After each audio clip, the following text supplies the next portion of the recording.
weapons. They taught us to live in harmony. But the fire, it doesn't forgive. It consumes everything. We thought we knew our enemy. We thought we understood Pandora. But this is a war like no other.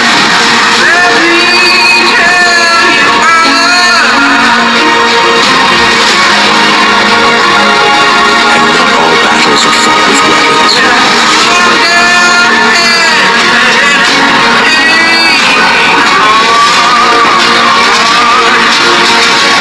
Fire's coming for us all. But Sullies stick together. We'll face it as one.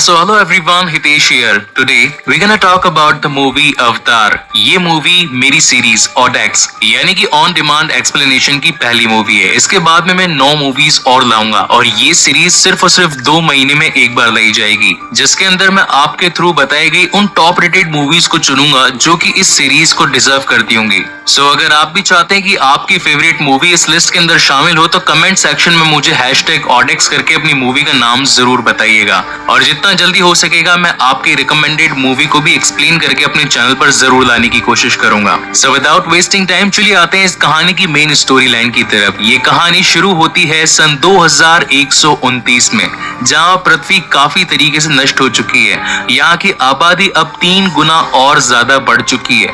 रहने खाने पीने की नौबत आ चुकी है। सभी तरीके के रिसोर्सेज खत्म होने लगे, लेकिन फिर भी तकनीकी दौर आगे बढ़ता रहा। 2129 में ट्रेवलिंग के रिसोर्सेज काफी ज्यादा फास्ट हो गए, लेकिन उन्हें चलाने के लिए काफी ज्यादा ऊर्जा की जरूरत होती थी।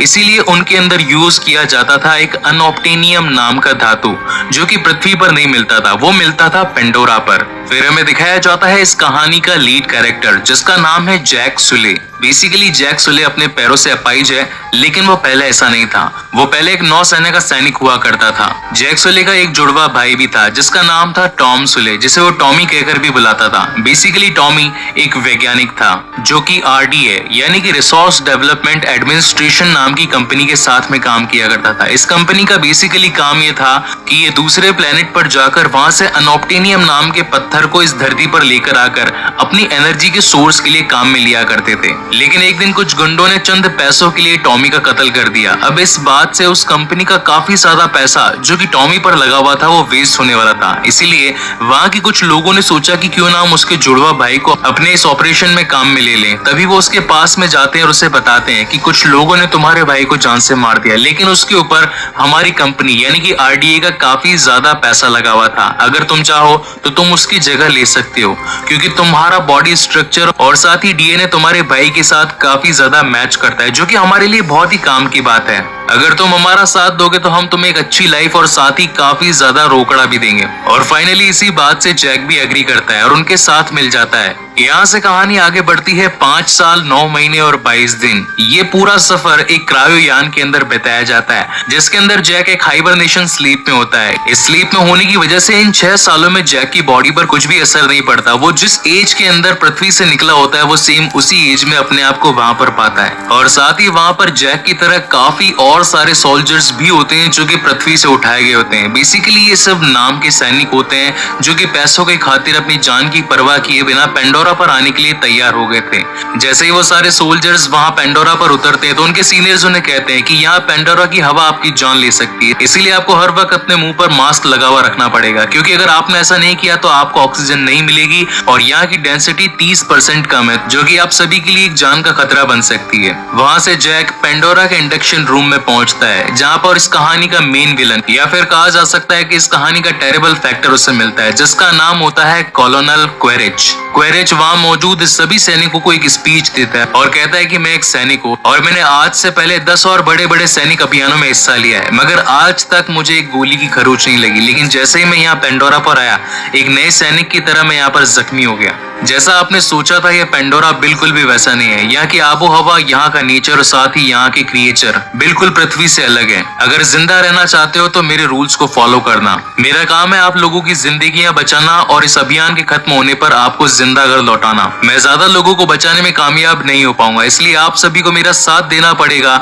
इस पेंडोरा पर अपना जीवन जीने के लिए। फिर वहां से जैक की मुलाकात नॉर्म से होती है। नॉर्म भी बेसिकली एक साइंटिस्ट होता है और उसका काम ये होता है कि वो अवतार बनकर उन्हीं लोगों में घुलता मिलता है जो कि पेंडोरा के ही लोग होते हैं। बेसिकली पेंडोरा के लोगों को नावी कहा जाता है और इंसानों और साथ ही नावियों के डीएनए को मिलाकर एक अवतार क्रिएट किया जाता है जो कि पृथ्वी से ही बनाकर पेंडोरा तक लाया जाता है। इसके अंदर काफी मिलियंस का खर्चा भी होता है और यही मेन रीजन था कि जैक सुले को टॉम सुले की जगह रिप्लेस किया गया था, क्योंकि उसका डीएनए अपने भाई के साथ काफी ज्यादा मैच करता था। वहीं से जैक की मुलाकात उन सभी साइंटिस्ट के लीडर से होती है जिसका नाम होता है grace Augustine. Basically grace Augustine काफी समय से नावियों के साथ रहा करती थी, उन्हें सिखाती थी लिखना पढ़ना और साथ ही अपनी भाषा को। मगर जब वो जैक को अपनी टीम में देखती है तो वो काफी ज्यादा गुस्सा हो जाती है, क्योंकि उसे एक नौसैनिक की जरूरत नहीं, उसे तो एक साइंटिस्ट की जरूरत थी और साइंटिस्ट तो टॉम था। जब उसे पता चलता है कि उसकी जगह पर एक ऐसे इंसान को लाया गया है जो कि एक अपाहिज है और साथ ही एक नौसैनिक जिसके पास में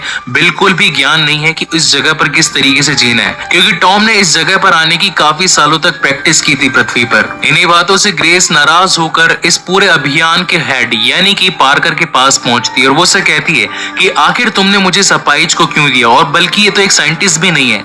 तब वहां पर पार्कर उसे बताता है कि ऑलरेडी इस अभियान में काफी ज्यादा खर्चा हो चुका है और हमारा मेन काम अनऑप्टेनियम को पाना है। अनऑप्टेनियम जो कि एक पत्थर है जिसका 1 किलो इस दुनिया में 100 करोड़ रुपए के बराबर है। इस अभियान का खर्चा, इस ऑपरेशन का खर्चा और साथ ही तुम्हारे साइंटिफिक रिसर्च का खर्चा सब कुछ इस पत्थर से ही निकलता है। हमारा मेन काम है माइनिंग का। एक तरीके से अच्छी बात यह कि तुम्हारे साथ में एक नौसैनिक रहेगा, क्योंकि इसके पास में वो सारी की सारी नॉलेज है जो कि एक असली सैनिक के पास में होनी चाहिए अगर तुम किसी मुसीबत में पड़ जाओ, क्योंकि यहाँ के लोग तुम्हारी बातों को नहीं समझ पाते। हालांकि ग्रेस इसके खिलाफ होती है, मगर फाइनली पार्कर के समझाने के बाद वो मान जाती है और फिर शुरुआत होती है जैक की बॉडी के साथ में अवतार की ट्रांसफॉर्मेशन की। उसे एक हाइपर स्लीप में सुला दिया जाता है और फिर उसके दिमाग को उसके अवतार के साथ में कनेक्ट कर दिया जाता है और जैसे ही उसका दिमाग अपने अवतार के साथ में कनेक्ट होता है तो वो जागकर अपने आप को देखता है। वो बिल्कुल नीला हो जाता है, उसका साइज इंसानों से काफी ज्यादा बड़ा यानी कि टोटल 3 मीटर की लेंथ का हो जाता है। वो खड़े होने की कोशिश करता है मगर लड़खड़ाता है।